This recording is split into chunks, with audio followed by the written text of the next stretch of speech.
c'est la concurrence. Qui est meilleur? Vous pouvez répéter la question? Qui est meilleur? Qui c'est le plus fort, évidemment? La Palme d'Or. Peut-être même le champion du monde. C'est moi le meilleur! Ah! Qui est le meilleur président de fédération entre Le Graët et Laporte? Et oui, en voilà une vraie question aujourd'hui. Le meilleur président de fédération entre Le Graët et Laporte, entre Nono et Bernie, entre le foot et le rugby en somme. Et là, attention, vrai choc de personnalité. Le feu et la glace. Hollande et Sarkozy, Astérix et Obélix, en bref, une opposition de style.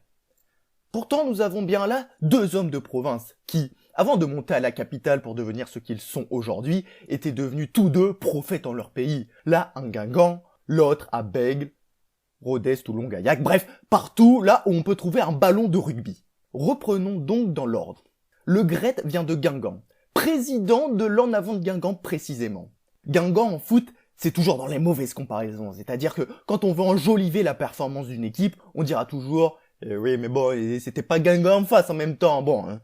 Ce qui viendra compléter la plus connue version espagnole, c'est pas Riron, c'est pas Valladolid.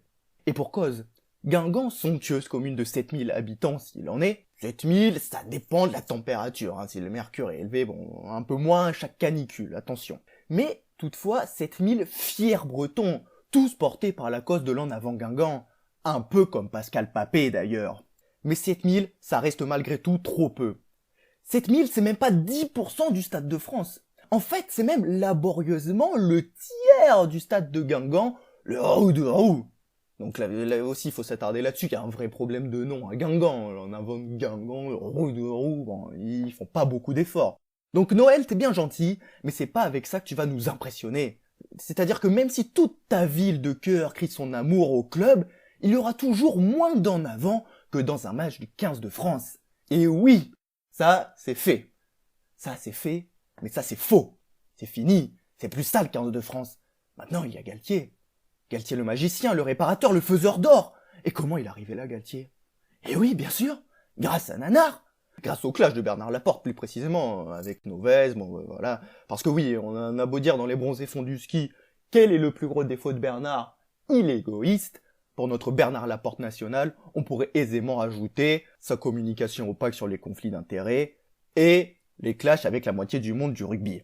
Bref.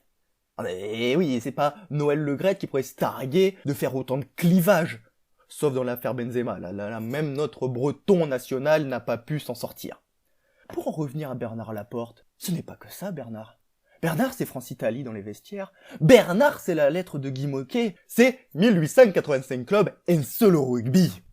Alors, je conclurai en disant que nous avons tout de même là affaire à deux talents de présidence. Car que vous préfériez Le Graët le taiseux ou Bernie l'excentrique, il est sûr que d'ici que l'un des deux prenne la porte, il se sera écoulé plusieurs Noëls. Voilà, c'est fini de ce 5e faux débat entre nos deux présidents des principales fédés, le foot et le rugby. D'ailleurs, je vous invite à me dire qui est le meilleur des présidents entre Laporte et Le Graët pour avoir une vraie réponse.